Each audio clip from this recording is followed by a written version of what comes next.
집 앞에서 편안한 차림으로 수변을 거니면서 여유롭게 차를 마시는 일상의 풍경. 모두 한 번쯤 상상해보지 않았니? 해외에는 이런 수변 공간이 곳곳에 잘 조성되어 있다고 해.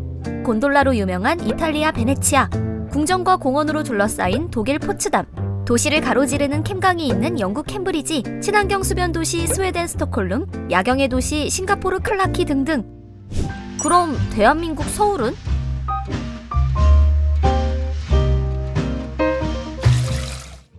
빽빽한 빌딩과 수많은 자동차, 수변 도시하고는 거리가 멀 것 같은 서울이 물의 도시라는 것 알고 있니?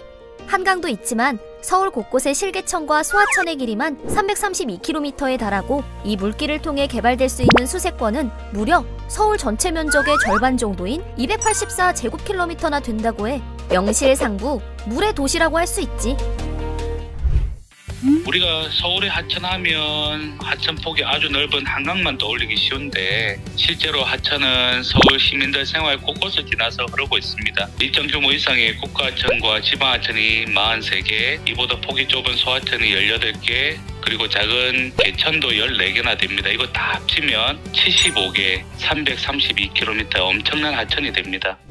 얼마 전 서울시에서는 이러한 서울의 물길을 문화와 감성이 흐르는 공간으로 바꾸는 서울형 수변 감성도시 계획을 발표했어. 그동안은 하천을 치수 중심으로 관리하며 여가 활동은 자전거길, 산책로 등 제한적으로 활용했었지만 앞으로는 단순한 하천 정비 수준을 넘어 수변의 매력과 잠재력을 끌어올려 시민의 일상에 여유를 선사하는 것은 물론 도시의 문화적 품격과 지역 경제를 활성화한다고 해. 서울형 수변 감성도시는 총 3개의 하천을 선정하고 4개 사업을 선도적으로 시범 운영하고 3개 하천은 도림천, 정릉천, 홍제천인데 지역별 특성에 맞게 정비한다 하더라고.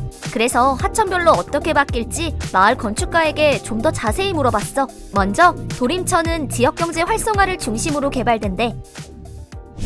도림천은 주변에 신원 시장이 있고 상가들이 위치하고 있는데요. 수변 공간 쪽에 도로가 있고 공벽이 있음으로 해서 이 둘이 서로 소통하지 못하고 단절되어 있는 상태라고 할 수 있습니다. 그런 공간들을 수변 테라스와 쉼터를 조성하는 방식으로 수변하고 상권을 서로 연결하려고 하는 겁니다. 현재 한 6m 정도의 폭이 전부 다 도로로 쓰이고 있고 그쪽으로 이제 주차장들이 다 면해 있는데요. 도로 폭을 한 4m 정도로 줄이고 곡선 형태로 선형을 바꾸면 남는 공간들을 이용해서 시민들이 자유롭게 즐기는 노천 카페나 피크닉 공간을 설치를 할 수 있게 되고 일부 도로 구조물을 절개를 해서 수변으로 향하는 스탠드형 계단 같은 것을 만들어서 수변 상부의 공간과 하부의 공간을 서로 적극적으로 연결하고 혹시 홍수가 났을 때는 계단을 통해서 또 탈출을 할 수 있는 용도로도 활용이 가능합니다. 그리고 정릉천은 경관을 저해하던 복개 구조물이 있던 공간을 문화, 여가 공간으로 재구성된대. 정릉천은 서울특별시 성북구와 동대문구 일대를 지나는 하천입니다. 대중 접근성이 되게 대단히 뛰어나고 밀도 높은 도시지역과 아주 가까이 있어 다양한 액티비티를 수용할 수 있는 높은 잠재성을 갖고 있습니다.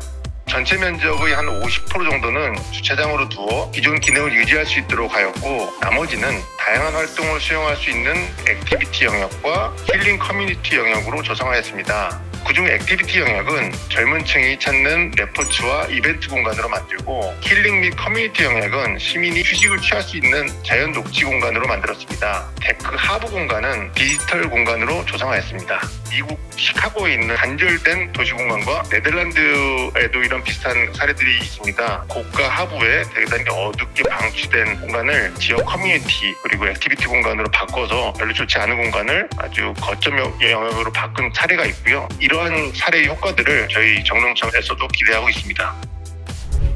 세 번째로 홍제천은 역사 자원을 연계하여 역사 관광 명소화한다는데? 홍제천은 홍지문, 세검정 등 과거 문화유산들이 가장 잘 보존되어 있는데 반대로 얘기하면 그만큼 낙후되어 있고 재정비가 시급한 지역이라고 할 수 있습니다. 특히 홍지문 일대는 자연 호환이 갖고 있는 풍경, 그다음에 자연지세가 굉장히 좋은 곳이었습니다. 그럼에도 불구하고 이 지역의 가장 큰 문제점으로는 접근성이 굉장히 좋지 못해요. 기존에 있던 교각을 보수 확장을 하고 주변에 방치되어 있던 녹지 지역의 경사지가 있었는데 이런 부분들을 다시 개발을 해서 소규모 광장처럼 활용이 되도록 전망데크 시설을 의도를 했습니다. 그래서 이 홍지문하고 그 탕춘대성 일대를 어떻게 외부로 드러낼 것인가, 이게 굉장히 중요한 디자인 의도였고, 향후에는 이런 외부로 이렇게 드러나면서 더 개방된 공간을 통해서 주민 커뮤니티 활성화되고 도심형 친수 공간으로서 모범 사례로 되기를 바라고 있습니다. 끝난 게 아니야. 홍제천 중류에는 인공폭포가 유명해서 이미 많은 서울 시민이 이용하고 있지만 머물게 하는 요소가 마땅히 없어 스쳐 지나가는 공간이 됐다는데, 이 문제까지 바로잡기 위해 1호 수변 노천 카페가 생겨난다고 해. 홍제천 중류에는 홍제천 인공폭포가 조성되어 있습니다. 현재 공영주차장하고 창고로 쓰이는 그런 유휴 공간의 일부를 인공폭포와 수변을 바라볼 수 있는 수변 카페하고 전망 스탠드를 조성해서 그냥 지나가면서 보는 공간이 아니라 앉아서 즐길 수 있는 공간으로 만들려고 하는 계획입니다. 수변에 노천 카페 공간이나 휴게 공간을 만드는 것은 유럽의 많은 도시에서 볼 수 있다고 생각합니다. 저는 영국이나 스웨덴이나 네덜란드 같은 도시들에도 다양한 형태로 사람들이 쉴 수 있거나 카페처럼 음료를 마시거나 음식을 먹으면서 즐길 수 있는 그런 공간들이 많이 조성되어 있습니다. 약간의 변화를 통해서 즐길 수 있는 공간으로 바뀔 수 있다는 거 시민들이 이해하게 되었으면 좋겠습니다. 네, 여기 하천에 문화공간이나 뭐 작은 콘서트장이나 생겼으면 힐링되면서 좋을 것 같긴 해요. 음악회도 할 수 있는 공간이랑 반려견들 위한 또 공간도 좀 만들어 주셨으면 좋겠습니다. 일단은 여기에 그런 문화 공간이 있으면은 제 친구들이나 가족들끼리 문화생활하기에 되게 좋을 것 같아요. 뭐 여기 도림전에도 그런 공간이 많이 생겼으면 좋겠습니다. 어때? 이렇게 수변 도시가 다양하게 생겨나면 해외여행 부럽지 않을 것 같지? 퇴근길에 집에서 가까운 수변 풍경을 보며 힐링하고 슬리퍼 차림으로 집 근처 수변 카페에 찾아가 여유를 누리는 새로운 일상의 풍경. 이렇게 우리 동네에 멋진 수변 공간이 생긴다니 생각만 해도 가슴이 뛰잖아.